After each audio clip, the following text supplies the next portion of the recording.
Hello, let us see the details of Poison Spark Trickster. Poison is a damaging ailment that can be caused by hitting an opponent with physical or chaos damage. Spark is a lightning spell. How does one cause poison with lightning? The trick lies in damage conversion. It can be done by equipping the phantasmal version of Spark and boosting its gem quality to 50%.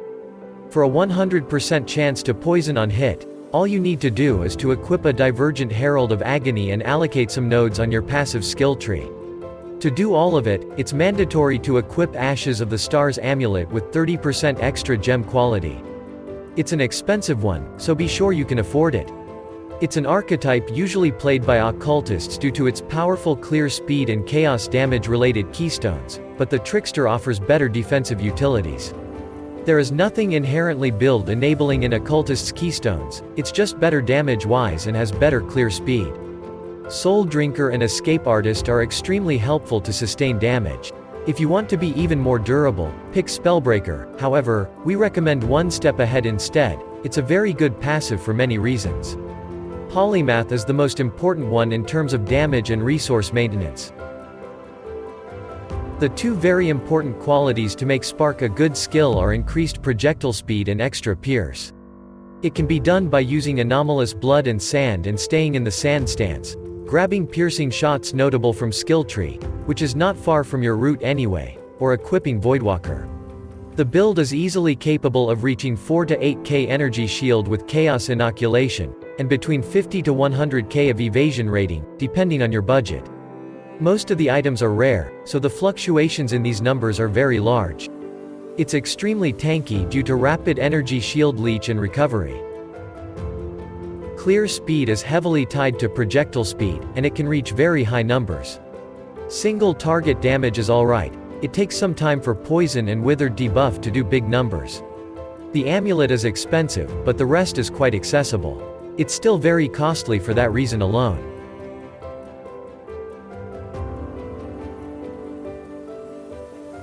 Ashes of the Stars is the only mandatory item. The build cannot function properly without it, so be sure that you can afford it before you start. Other unique items can be very useful as well, but in most cases, the rare counterparts are much better, especially if you can afford the expensive ones. The main reason to use the Devouring Diadem is its increased reservation efficiency for socketed gems. Due to Eldritch Battery, you will be forced to play as a life build, which completely alters the rest of the build presented here. Singularity is a very good and very cheap scepter. All of its stats are great, but it can still be outperformed by an exceptionally expensive rare weapon. Leper's Alms Shield grants a lot of evasion rating, some spell suppression, block chance, and increased poison duration. It's very affordable.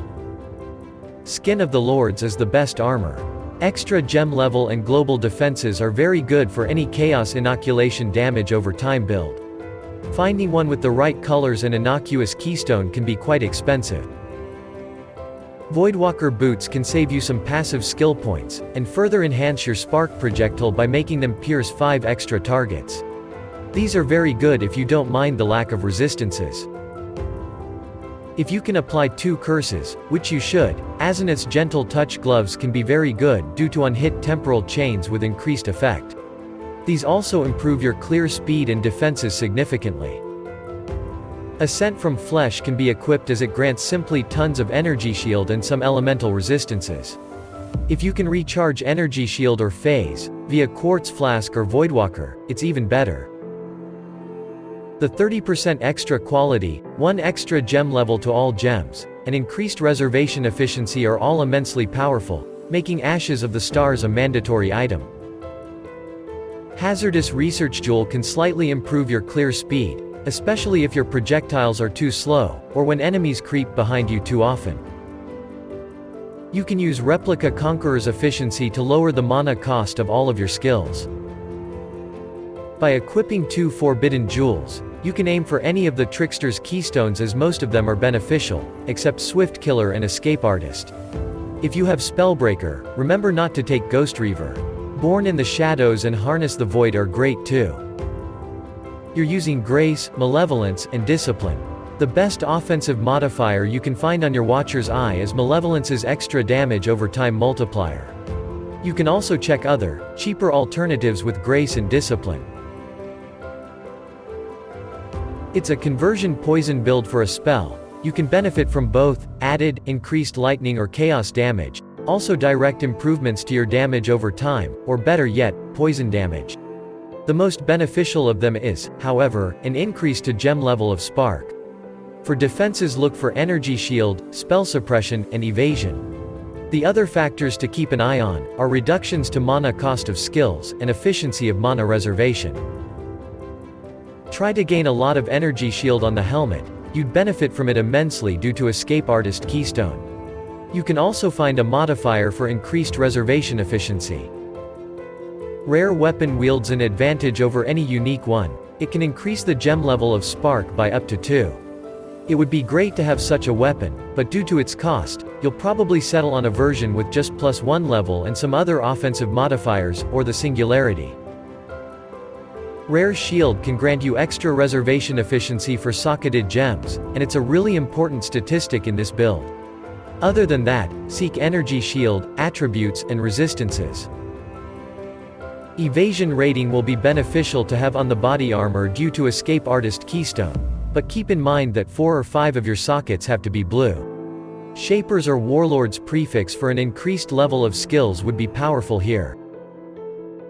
Movement speed, energy shield, elemental resistance, and spell suppression chance are the mods to seek on your boots. There are not many special modifiers restricted to gloves, just the regular energy shield, resistances, and spell suppression chance with some other miscellaneous modifiers on top. There are strength, energy shield, and resistances to be found on a belt. You can use Crystal Belt or Stygian Vice. Rings can provide a lot of elemental resistances, strength, and some other valuable affixes like cast speed, energy shield, despair curse on hit, and lower mana cost of skills. On jewels look for energy shield, elemental resistances, cast speed with lightning skills, poison, or damage over time modifiers. For a unique flask, use Atziri's Promise. It adds a significant amount of damage to your spark. Your other flasks can be a Quicksilver Flask for higher movement speed, Quartz Flask for spell suppression chance and phasing, Jade Flask, and Stibnite or Sulfur Flask for even more evasion or damage in consecrated ground. These flasks should stop bleeding on use, and increase cast speed, evasion rating, or movement speed. You might also end up needing Mana Flask during boss fights when there are no enemies around granting mana on kill.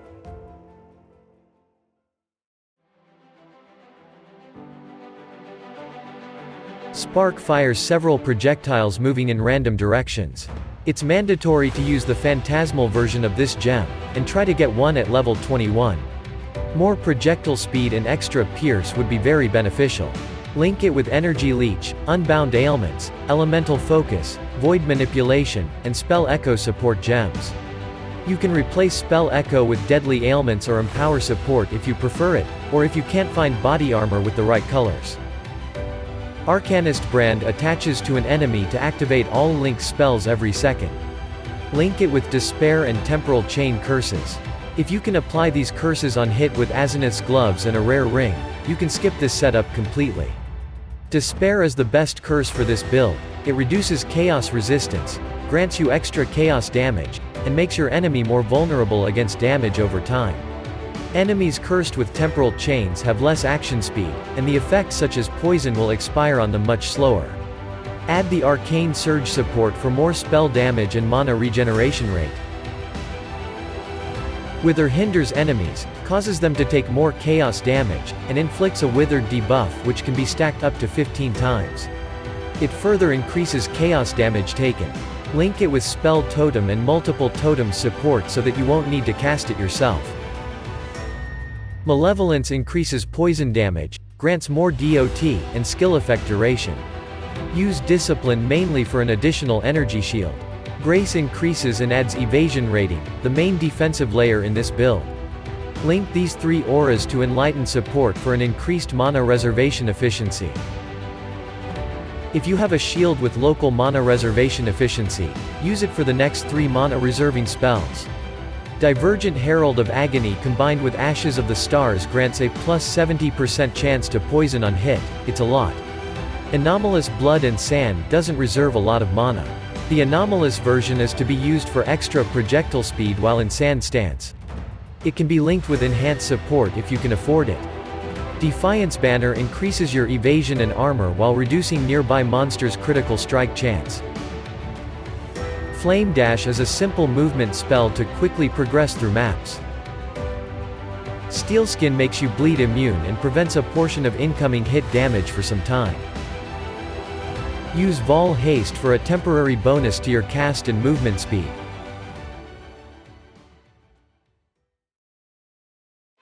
What's the best solution to the bandits problem from Act 2? To kill all of them for the 2 extra passive skill points. As for the major god, you have few options, to be precise, 4, as all of them can be good. Decide for yourself which one would suit you. We've picked Soul of Lunaris for some extra projectile resistance, mobility, and durability in crowded areas. Garukin is a great pick for a minor god. You really don't want to be hit when shocked, it might result in your death. That's bad. As a polymath, you want to gather as many different masteries as you can. Before that, be sure that the skill tree provides you with a 30% poison chance, mana reservation efficiency, evasion rating, energy shield, chaos damage over time, reduced mana cost of skills, cast speed, and energy shield leech. 2 very important notables are Whispers of Doom for 1 extra curse and piercing shots for 2 extra pierces with each projectile. For the keystones, pick Elemental Overload, Chaos Inoculation, and Ghost Dance. There are 11 different masteries. Chaos Mastery for Energy Shield Leech or Effect of Withered, Caster Mastery for spell damage per intelligence, Damage over time Mastery for more damage over time, Mana Mastery for reduced mana cost of skills, Energy Shield Mastery for discipline, and Evasion Mastery for grace reservation efficiency, Projectile Mastery for more projectile speed, Poison Mastery for more poison duration, Evasion and ES Mastery for increased evasion when on full ES, Leech Mastery for increased maximum total leech for ES per second, Reservation Mastery for an increased effect of auras, and Curse Mastery to hinder your foes. That is all for Poisonous Spark build. We encourage you to like and subscribe, and if you have any questions or recommendations, give us a comment. See ya.